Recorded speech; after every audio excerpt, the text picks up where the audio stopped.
podcast from the Lutheran Church Missouri Synod's Office of National Mission. This is God's Mission Here. Thanks so much for joining us. I'm your host, Deaconess Tiffany Manor. Today, we are going to be talking about God's mission in some places that are in communities just like yours. I'm joined by one of my coworkers, Stephanie Nuggebauer, and Dave Kuschel, Assistant Vice President of Concordia Plans Services. Do I have that title right? Yes, Assistant Vice President of Strategic Relationships. Oh, I might not have gotten the strategic relationships. But you're there. Yeah. Okay, well, welcome.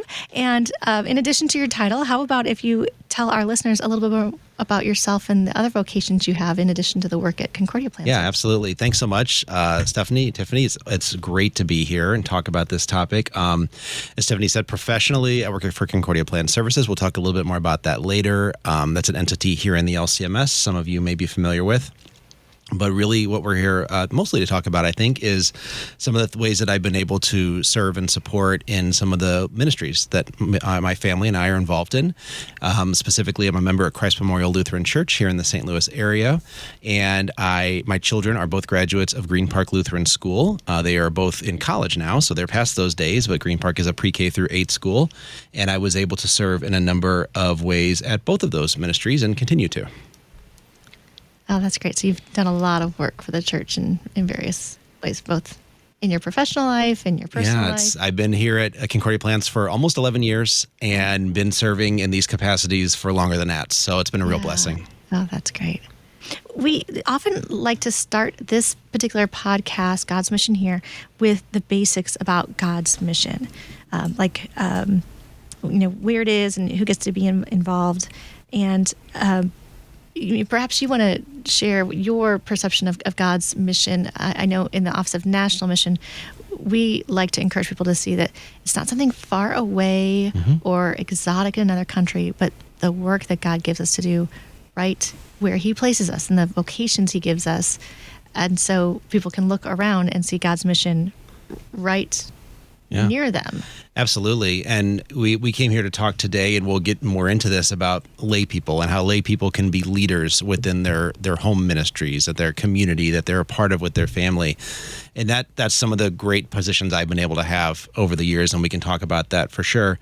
I just view that opportunity for lay people is so great and so significant to help lead. We have our pastoral leaders, and we have our other leaders in our church ministries or our school ministries, principals, of course, at the church, you might have a DCE, a director of worship, those types of people.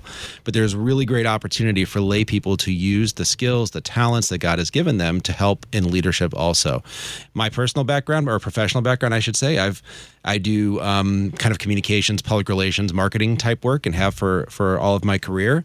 And so I've been able to contribute in ways with maybe doing some writing or some strategy around messaging and things like that for some key projects at the ministries that I'm involved with. So people can think about how many different ways they can contribute. There are a lot of different ways we can talk about some of those using what God has gifted you with. Yeah. Well, Steph, what about for you? You got a lot of gifts and skills and have served in several congregations. How is it that you describe to people what God's mission is and how people can get involved? Oh, that's a good question. I wasn't expecting you to ask me. Sorry about that one. What is God's mission and how can you get involved? Well, speaking as I am a layperson technically in my church. I'm a pastor's wife. So in my home congregation of Redeemer Lutheran in Paragould, Arkansas, I am simply someone else in the pew. Obviously, I also volunteer where I can, whether that's leading Bible studies or helping out with Vacation Bible School or Sunday school. I guess I bring somewhat of a lay perspective, even though I'm married to a pastor. So I guess that's not really fair. But what I would say is that your mission is wherever your feet are planted and to whom surround you and are in need of acts of mercy in order to share God's love and His gospel. And so that sounds really generic, but honestly, it brings it down to earth for regular folk like me and like a lot of our listeners. The beauty of what Luther did in the Reformation is to say you don't need to be a nun or a monk to have this special place in God's kingdom work. You can do that right where you are. And God's mission, it's right there. It's in the field. It's shoemaking. It's being an advertisement professional, and not just through Concordia Plans, but if you're out working for a secular organization. And so I love, though, that this particular one we get to bring into the discussion of church work, because I think we got a lot of valuable things to say about the gifts and skills of lay leaders and how they can support their church workers. Yeah, and I think for a lot of the listeners, Steph, you made it really practical, but it might not be immediately obvious that something like worker wellness is a mission of Christ Church. But you were describing, Steph, how your feet being planted where you are, and looking to those around you as mission, and as lay people, we sometimes get the perception that our church workers, our pastors, our teachers, our DCs, deaconesses, directors of parish music, all of these vocations are here to serve us, right? We're the recipients of their service, their ministry. But we're the body of Christ, and we're actually all called to care for one another. So it flows both ways. Dave, what are your thoughts on worker wellness as a mission of Christ Church? Oh, absolutely. I think about the different positions I've been in and the different opportunities that I've had to care for our church workers. And I have been in these positions such as Board of Elders member, or currently serving on church council or school board at Green Park, which I mentioned earlier, and having the kind of deeper connection with the leaders of those ministries, pastor, principal, other folks in those positions, has really given me special insight into some of the challenges that come with those types of positions. Some of the, maybe in addition to my work at Concordia Plans, and we'll talk about that too, potentially about some of the challenges we see in church workers. But lay people have a great opportunity to observe, to watch, what is pastor, what is his family, what are they challenged with? I'm involved in this ministry. I see what's happening. What can I do to help? And to think about, he's not on his own. We are leading this congregation. We are leading this church together as a church body. We are all here. God has called us to be here as a church body, and we can help. And there are a lot of different ways to do that. And some people might think, well, I'm not cut out to be a leader. I'm not cut out to be on the board of elders. I don't want to give that kind of commitment. There are a lot of ways that we can help in our church body, and in doing that, help lead those among us that have gathered together, and also maybe alleviate some of the challenges, some of the craziness of the schedule of some of our on-staff leaders as well. Dave, how have you seen your lay leaders around you? Because you're one of them, you are a lay leader, but how have you seen you and your fellow lay leaders come together and support and care for your church workers? Yeah, absolutely. Well, the first thing that came to mind is probably going to come to mind for most of our listeners is we can pray for our leaders. We can pray for our church leaders. And you don't have to be a lay leader to do that, of course. You can be you can be someone who shows up on Sunday morning or drops their kids off at school, and put those leaders in your prayers. Now, as a lay leader, as a member of a board or a council, like I said, we do have a little more insight into some of the challenges, maybe some of the things that are happening in the school or in the church or in the ministry. So that might provide a little more opportunity to know, oh, this is definitely a time where pastor, might need my prayers, but always a good idea there. And think about those, especially busy times, especially challenging times that the leader's going through. Maybe they're deliberating a call. That doesn't happen very often. Maybe that's happening, or you're going to a busy season, or especially challenging times at the ministry. So that's one I think that applies to all of us. And then there are a lot of different things that are kind of a whole big spectrum of ways that you can help, or the ways that I've seen people help.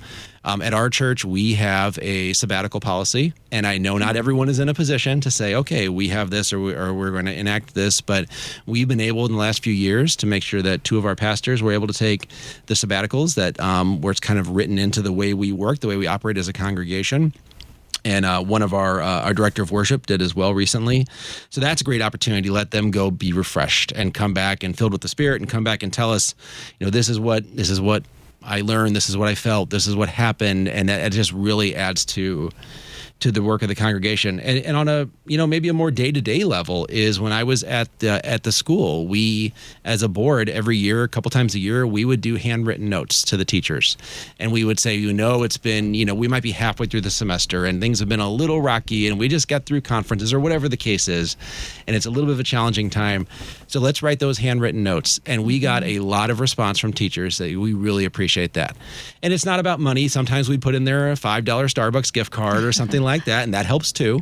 But I know that those teachers and other leaders appreciate that people are thinking of me. Any of us can let pastor know, we're thinking of you, we're praying for you, we're praying for your family. And those kinds of things, I believe would mean something and would make an impact. Like, no, we do care about you, pastor, and we're praying for your well-being. I've tested out a theory that I had a few years back throughout the Lutheran Church Missouri Synod. Every time I'm talking about worker wellness out in the church, I ask this question. And my theory was this, that every single church worker has kept a file of those note cards you described, those handwritten notes. Maybe not every single greeting card they ever received for their birthday or Christmas, but like the ones with meaningful handwritten words written in them or letters.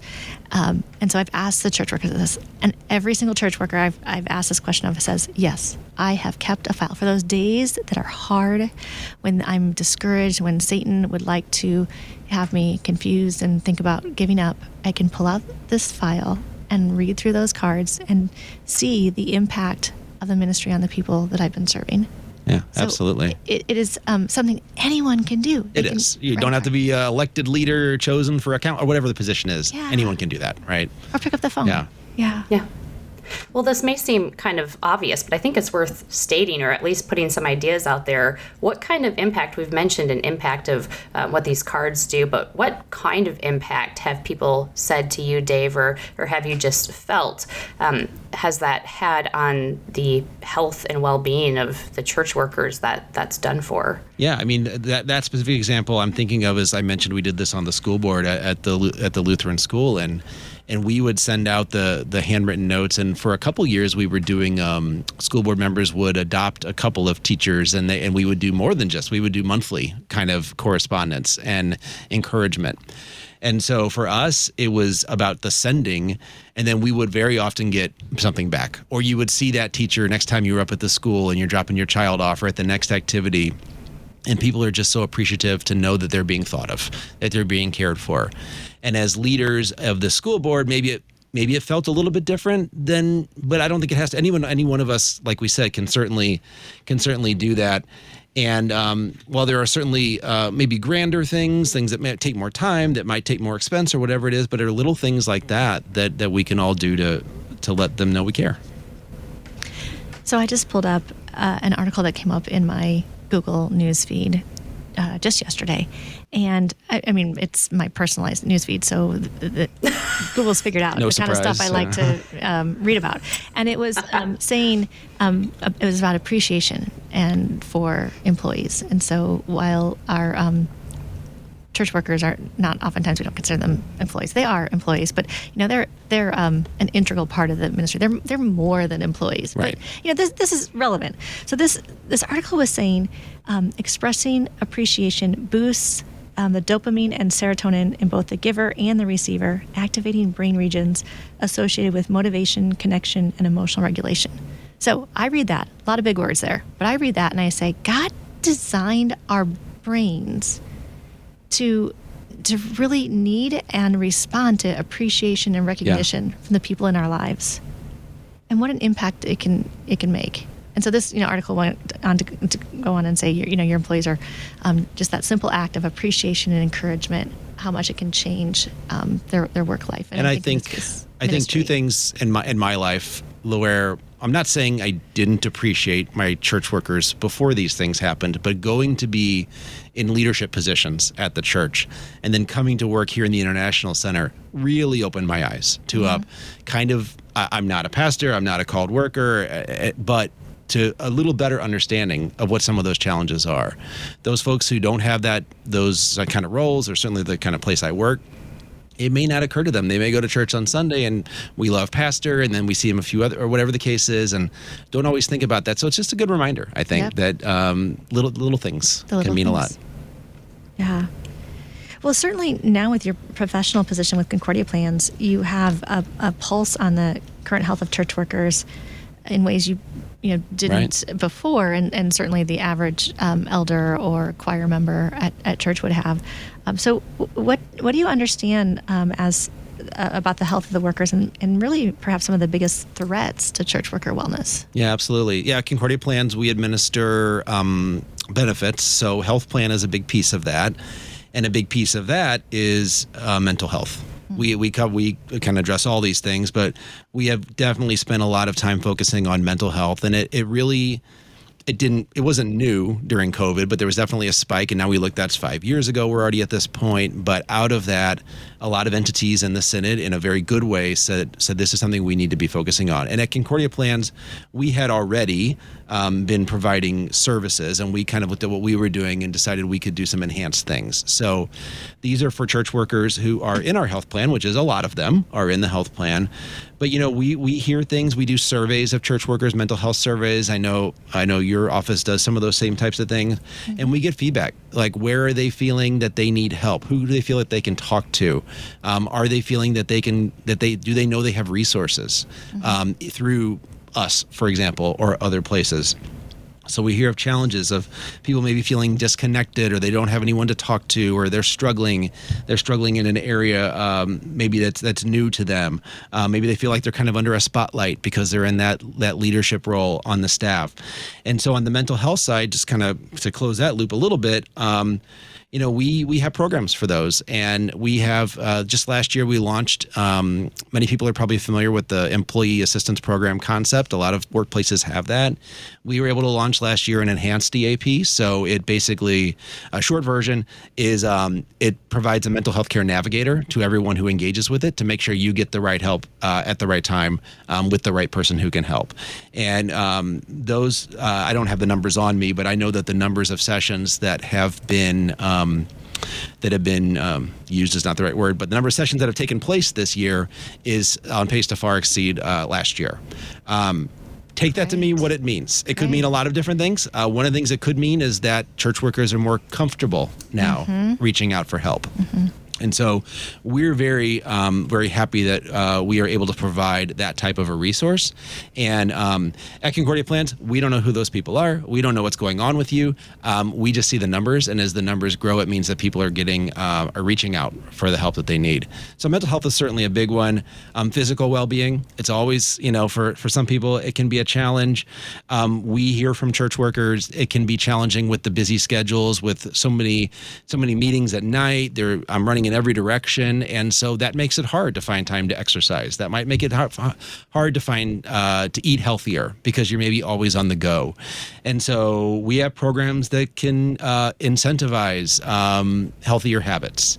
We have programs that can incentivize healthier habits around physical well-being, financial well-being, even spiritual well-being through our Vitality program, if folks are eligible for that or can take advantage of that. And those folks can get rewarded through gift cards, and there are things you can earn points with. Physical activity. On the financial side, financial health is another big area. On the financial side, meeting with a financial educator, attending a session, learning about some things that maybe you should be thinking about as you prepare for your financial present and future. So we hear a lot of these challenges on the financial side, specifically folks who don't really understand how to prepare themselves for retirement. And that comes with a lot of issues, right? It comes with, will they be ready to retire and to enjoy, they've maybe given a life of service and they should be able to retire in a way that would honor that. But also when they are worried, challenged with that, that's a lot of stress too. On church workers. So we try to help in those areas too. So there's a lot of areas that we've seen challenges, and I think those will kind of always exist. We're just trying to draw more people over to resources that can help them. And that's where I think lay leaders can also be important, is if you are in our health plan, or even if you're not, if you're in another plan or some resource that has these types of things, you can encourage your pastor, you can encourage your church workers to say, have you looked into what programs might be available to you? Have you looked into, is there anything that might be able to help with this particular challenge you're dealing with?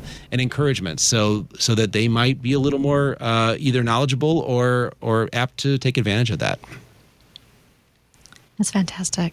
Well, Dave, let me chime in here to say that as a pastor's wife and as a pastor's family, we are blessed to be in the Concordia Plans system. Our church provides Concordia Plans Health, and all of these that you've mentioned that CPS provides, we've been beneficiaries of, and we've taken advantage of. And so I'm grateful for that. But with that being said, we've done surveys of pastors and their spouses that have said that the number one impact that these these church workers have had and have felt have actually been from their congregation members, Sure. their lay leaders. Absolutely. And so with that being said, why do you think that is as many initiatives as Synod could have or that CPS could spearhead, why does it really boil down to kind of the onus of care for these workers being on the people whom are served by our church workers? Yeah, it's a great point. And at Concordia Plans, we've got great things going on, and we send out emails, and we go to conferences and conventions, and we try to tell people this is what you have available to you. And that's all well and good. All those things need to happen because they do have an impact. But to your point, absolutely, those people in that local ministry community are going to know better than someone here, however many miles away, however many states away. They are with pastor. They are with the school staff regularly.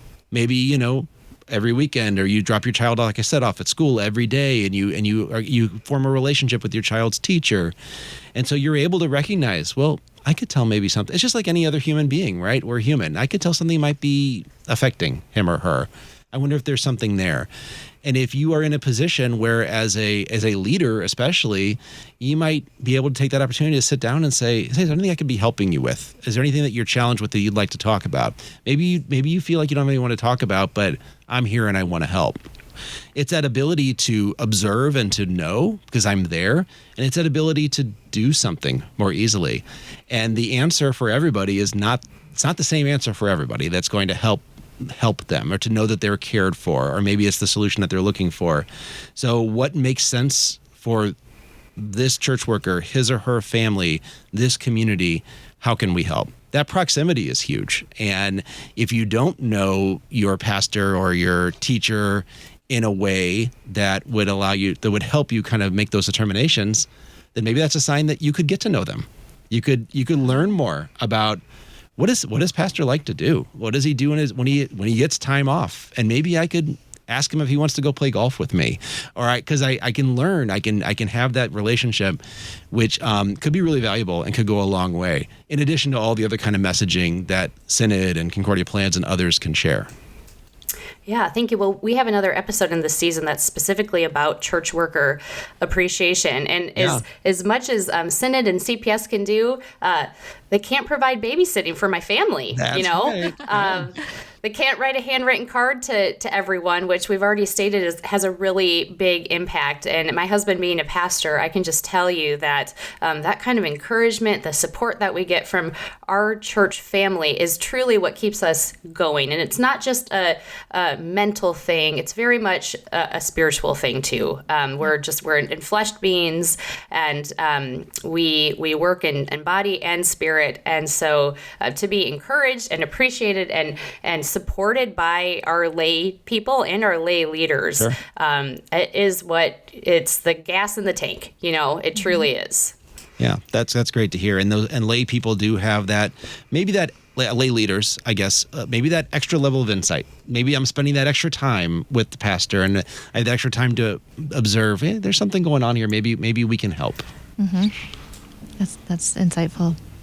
Well, as we wrap up our time together on this particular topic today, what are some ideas that we haven't yet had a chance to bring up and talk about Sure. that you want to make sure the listeners hear about how the congregation and the lay leaders can encourage the health and the holistic wellness of their church workers? Absolutely. And some of the things, I've got a list here that I made with a colleague a couple summers ago now, and it's pretty helpful that maybe there's places some of this is already shared, but some of the stuff talked about, which we don't need to go back over if you're going to talk about Appreciation Month or Church Worker Appreciation, absolutely, right? Sending the cards and the babysitting and those types of things make a lot of sense.